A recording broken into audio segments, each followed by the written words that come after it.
મીરા બહુ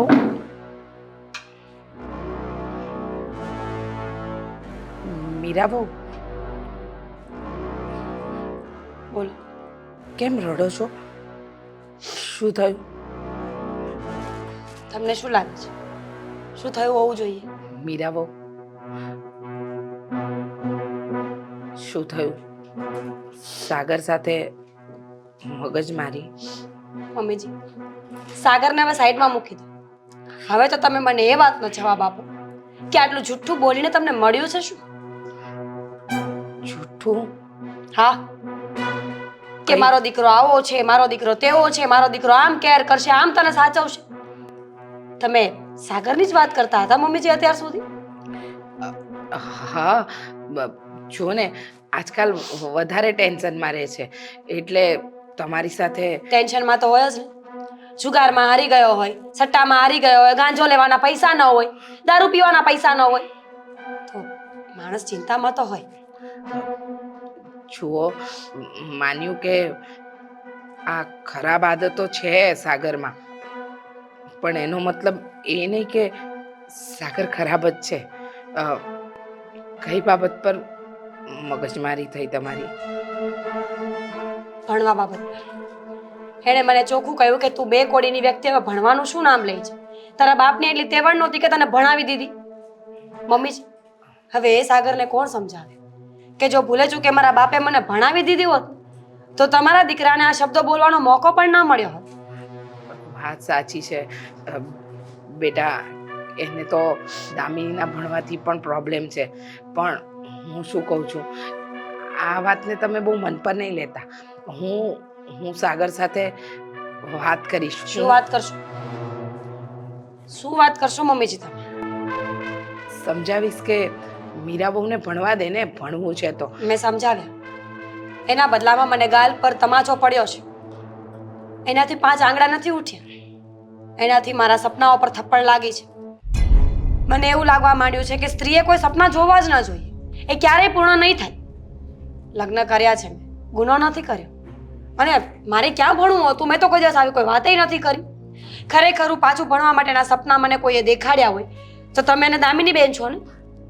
હા, દામિની ઈચ્છતી હતી કે તમે હોશિયાર હતા, પણ તમારા પપ્પાની પરિસ્થિતિ સારી નહોતી એટલે તમે ન ભણી શક્યા. પણ મારી એવી ઈચ્છા હજુ પણ છે કે તમે ભણો. હું સમજાવીશ ને સાગરને, સમજી જશે. મને ખબર નથી કે તમે લોકો શું કરશો, પણ એકવાર હવે મેં નિર્ણય કર્યો છે કે હું ભણીશ ને તો હું ભણીશ. એના માટે મારે ડિવોર્સ કરવા પડે તો ઠીક છે. મીરા બહુ, આ તમે શું બોલો છો? ડિવોર્સ? ના ના, આવી વાત નહીં કરો. જુઓ, મને ખબર છે કે સાગરે તમારી સાથે ગેરવર્તન કર્યું છે એટલે અત્યારે તમે નારાજ છો, ગુસ્સામાં છો, પણ એનો મતલબ એ તો નહીં ને કે છૂટાછેડા લઈ લેવા, સંબંધનો અંત જાણી દેવો. જુઓ મીરાબો, હું જાણું છું કે મારા દીકરામાં અમુક ઉણપો છે, આડા રસ્તે છે, પણ આ ઘરમાં બીજા કોઈ વ્યક્તિએ તો તમારી સાથે મિસબિહેવ નથી કર્યું ને? મમ્મી, મને સમજાવો નહીં તમે. કોઈ પણ સ્ત્રી લગ્ન કરીને આવે ને તો એના માટે સાસુ, સસરા, નણંદ કોઈ પણ સંબંધ ખાસ તો હોય છે, પણ સૌથી વધારે ખાસ, મહત્વનું અને પોતાનું જે કહેવાય ને એ પતિ હોય છે. એક વ્યક્તિના ભરોસે પોતાના મા બાપને છોડીને આવતી હોય છે. બાકી બધા સારા હોય કે ખરાબ, પણ જ્યાં સુધી પતિ સારો ન હોય ને ત્યાં સુધી સર્વગુણ સંપન્ન ક્યારેય ન થાય. માનું છું, તમે સાચા છો. હું તમારી બધી વાત માનું છું, પણ તમે પણ તો સમજો ને, મારી વાતને માનો ને. આમ અચાનક ગુસ્સામાં આવો નિર્ણય નહીં લો. મને એમ હતું કે સાગર લગ્ન પછી સુધરી જશે, સમજણો થઈ જશે. મને નહોતી ખબર કે એ દિવસે દિવસે આવો વ્યવહાર કરશે. મને ખબર છે, આ અઠવાડિયા પહેલાં પણ એને તમારી ઉપર હાથ ઉપાડ્યો હતો, ત્યારે તમે કાંઈ નથી કીધું, પણ મેં મારા કાને બધું સાંભળ્યું છે. મીરાબો, જુઓ, તમે સમજદાર છો, થોડીક તો સમજદારી દાખવો. મમ્મીજી, આ બધી વાતો આપણે પછી કરીશું. મારું મગજ અત્યારે સેજે ઠેકાણે નથી. મને એ પણ નથી ખબર પડતી કે મારે તમારી સાથે શું વાત કરવી જોઈએ. અને તમારી સાથે ઊંચા અવાજે વાત કરવાનો મને કોઈ શોખ નથી. પ્લીઝ. હા હા, મને ખબર છે કે તમે એવો વ્યવહાર કોઈની સાથે કરો એવા નથી, પણ સમજો ને તમે, આ સાગરની વાતને લઈને તમે આવો કોઈ નિર્ણય મનમાં પણ નહીં લાવતા હો, કારણ કે છૂટાછેડાના નામથી મને ડર લાગે છે. તમે સમજુ છો, સમજદાર છો. મને એમ હતું કે તમે મારા સાગરને સીધી લાઈન પર લઈ આવશો. મમ્મીજી, તમે માં છો. તમે જે દીકરાને જન્મ આપ્યો, આટલો મોટો કર્યો, જો તમે એને ન સમજાવી શકતા હોય તો તમે મારી પાસે એવી આશા કેમ રાખી શકો કે કોઈ પારકી સ્ત્રી આવીને 6 મહિના વર્ષમાં તમારા દીકરાને બદલી શકે? મમ્મીજી, લગ્ન કરીને હું સાગરની પત્ની બનવા આવી છું, માં બનવાની. હા હા, તમે સાચા છો. આ વાત આપણે પછી કરીએ.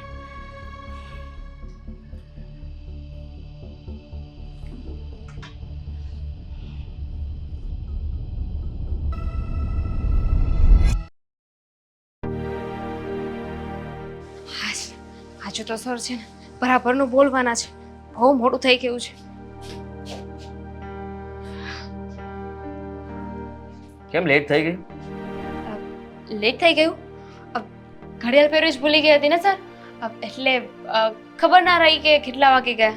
દામિની, જો મારે તારી સાથે થોડી વાત કરવી છે. કઈ વાંધો નહીં, ભલે લેટ થયું, પણ પહેલા તું મને એક વાતનો જવાબ આપીશ?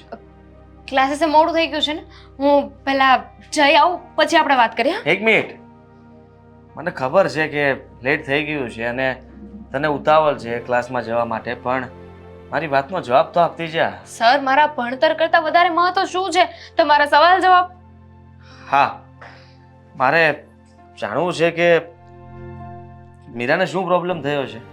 હા, કાંઈ જ નહીં. કેમ કંઈ જ નહીં?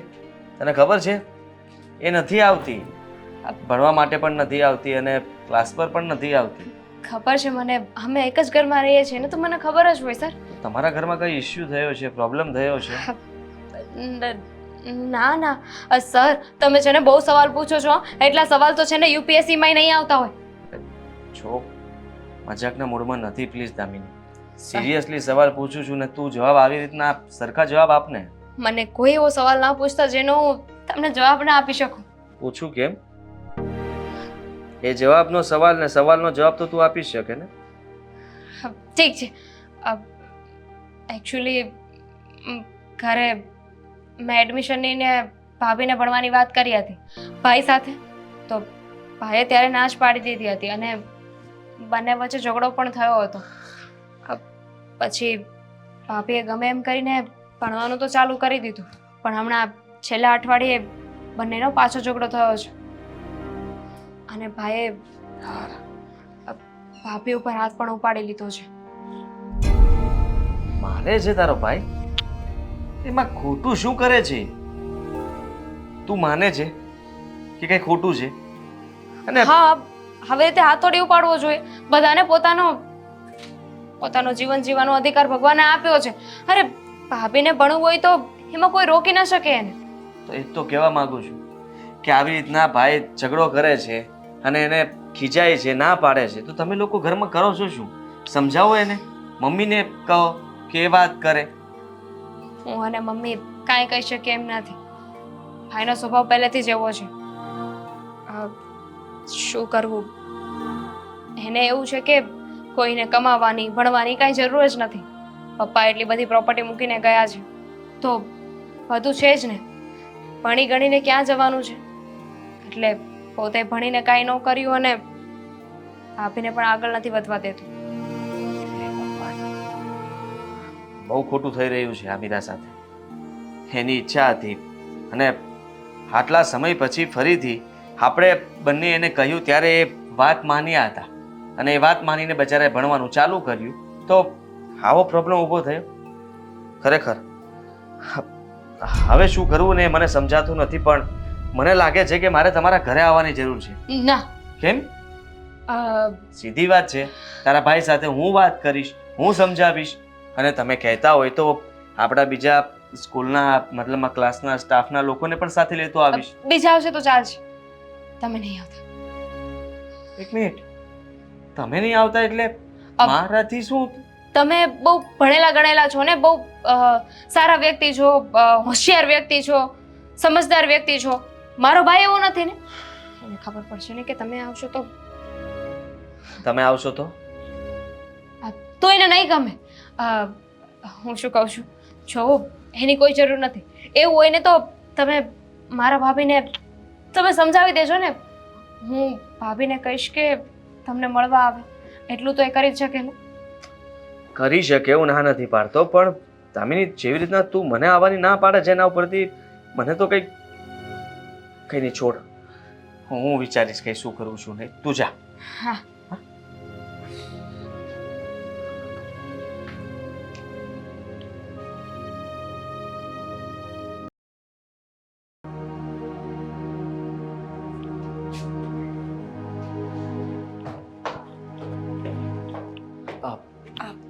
હાય.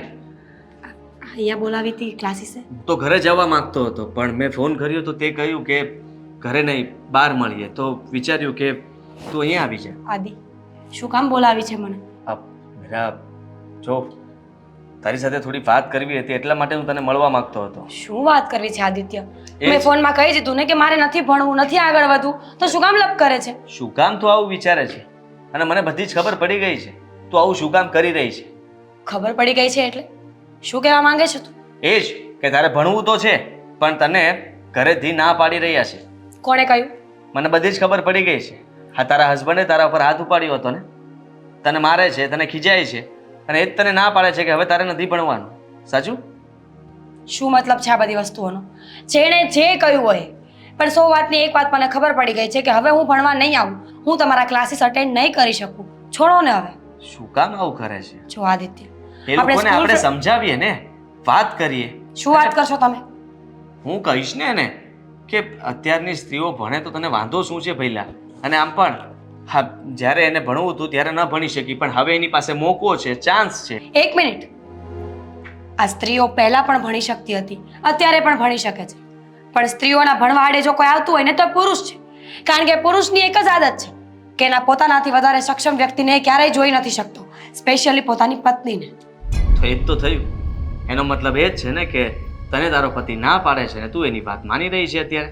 તો તું શું કામ એવું કરે છે? તું આટલું જાણવા છતાંય તે હા એ લોકોને સામે કહી દે ને કે અત્યાર સુધી તો મેં બધું સહન કર્યું, પણ હવે મારાથી વધારે સહન નહીં થાય. અને તું ભણી ગણીને તારા પગ ઉપર ઊભી થઈશ તો તને જ કામ લાગવાનું છે. તું તારા પતિની પણ મદદ કરી શકશે. પ્લીઝ આદિ, હું નહીં સમજાવી શકું તમને મારી પરિસ્થિતિ. તમે ટીચર તરીકે મને સારી સલાહ આપો છો, સમજણ આપો છો, હેલ્પ કરો છો, એ બધી વાત સાચી છે, પણ હું ડિવોર્સ નહીં લઈ શકું. મારા પપ્પાનું નાક કપાઈ જશે મારા લીધે. આખું ગામ એમના પર થૂ થૂ કરશે. માંડ કરીને સારું ઘર મળ્યું હતું અને તમારી દીકરી ત્યાં પણ સચવાઈ નહીં, એનો મતલબ કે એની જ ભૂલ હશે.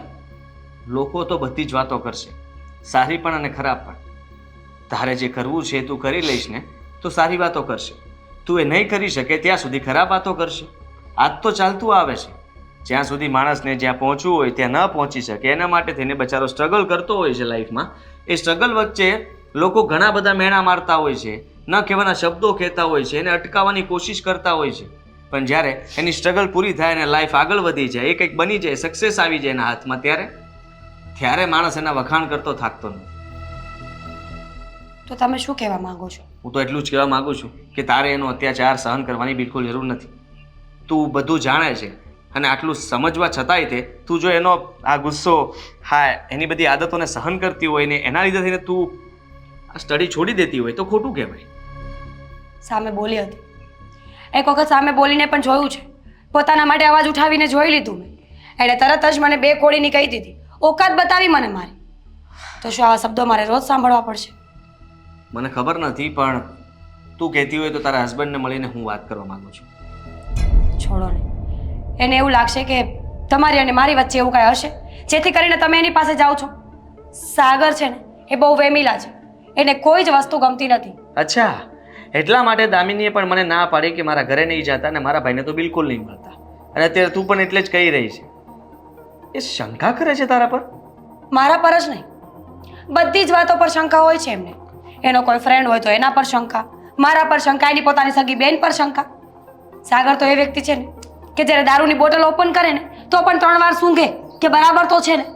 હવે એ વ્યક્તિ સાથે શું વાત કરવાની? ખરેખર મેં આવું નહોતું વિચાર્યું કે તારી લાઈફમાં આવું બધું પણ ચાલી રહ્યું છે. મેં પણ નહોતું વિચાર્યું આદિ. લગ્ન કરીને આવીને ત્યારે થોડા દિવસ તો બહુ બધું સારું લાગ્યું. એમ લાગ્યું કે જાણે મને સ્વર્ગ મળી ગયું છે. આટલું સારું ઘર, આટલા સારા માણસો. પણ ધીમે ધીમે બધી સચ્ચાઈ સામે આવી ગઈ છે. મારા સાસુ સારા છે, પણ પોતાના દીકરાના અવગુણ છુપાવવામાં એણે પણ કંઈ બાકી નથી રાખ્યું. અને હવે એવી પરિસ્થિતિ આવી ગઈ છે કે સમજાતું નથી કે હવે કયો રસ્તો લેવો જોઈએ. એનો મતલબ તો એ જ થયો ને કે તારા સાસુ પણ તને નથી સમજતા. એના દીકરાની વાત જ સાચી લાગે છે. ખાલી ઘરમાં સમજવાળું કોઈ વ્યક્તિ હોય તો એ છે દામિની. હા, હા જો મીરા, મને લાગે છે કે હજી પણ કંઈક તો કરવું જ પડશે. આ લોકો તારા પર જો આ રીતના શંકા કરતા હોય તો એ વાત ખોટી કહેવાય. હું તો તારા સારા માટે તને કહી રહ્યો હતો. બાકી મને શું મળવાનું છે? તું ભણે ન ભણે, તારી લાઈફ તો જેવી ચાલી રહી છે એવી ચાલવાની જ છે. પ્લીઝ અત્યારે હું જાઉં છું. આપણે વિચારશું કે આપણે આગળ શું કરવું છે. ઠીક છે? હા, થેન્ક યુ. Thank you. શેના માટે? મને સમજવા માટે, મારી વાતને સાંભળવા માટે. કારણ કે માણસના જીવનમાં ઘણીવાર એવી પરિસ્થિતિ આવતી હોય છે કે ત્યારે ફક્ત ને ફક્ત સાંભળવાવાળું માણસ જોઈતું હોય તો એ પણ એની પાસે ન હોય. જાઉં છું. હા.